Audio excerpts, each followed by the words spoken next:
Знаете ли вы, почему мусульманкам предписано после развода выждать как минимум 3 месяца, прежде чем снова выйти замуж?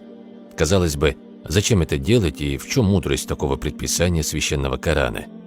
В 2011 году исследователи из США провели научные изыскания в этой области. Доктор Джамаледдин Ибрагим, профессор науки о ядах при Калифорнийском университете и директор лаборатории биологических исследований, разъясняет: изучение иммунной системы женщин показало наличие специальных клеток, имеющих наследственную память. Вступив в контакт со сперматозоидами, попавшими в тело, клетки организма женщины сохраняют их наследственные качества. Эти клетки в течение не менее 3 месяцев остаются активными в ее репродуктивных органах. Исследования подтвердили, что если до истечения этого срока происходит контакт с другой семенной жидкостью, то это дает сбой в иммунной системе, что может стать причиной раковых опухолей. Это исследование научно объясняет процент заболевания раком груди и яичников у женщин, имеющих многочисленные половые контакты, и таким образом разъясняет запрет на многомужество. Вот так ученые были вынуждены признать непогрешимость Корана и шариатских положений. Эти положения определяют срок в 4 месяца и 10 дней для женщины, у которой умер муж, и срок в 3-месячный цикл для женщины, если она развелась, в течение которого ей запрещено вновь выходить замуж. Этот срок в шариатской терминологии обозначен как «идда». После ознакомления с этими аятами Корана, американский эмбриолог еврейского происхождения Роб Гилхэм принял ислам.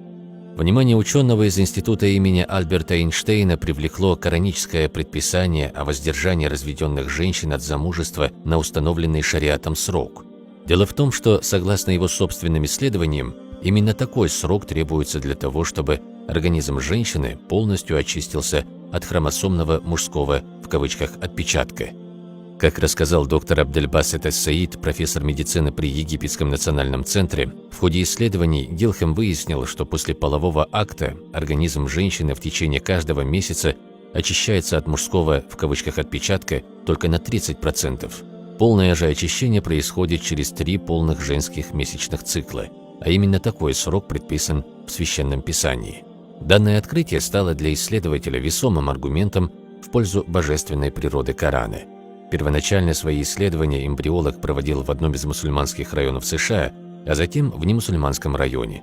Гилхэм узнал, что в отличие от мусульманок, другие женщины имели в своем теле несколько разновидностей мужских хромосом одновременно.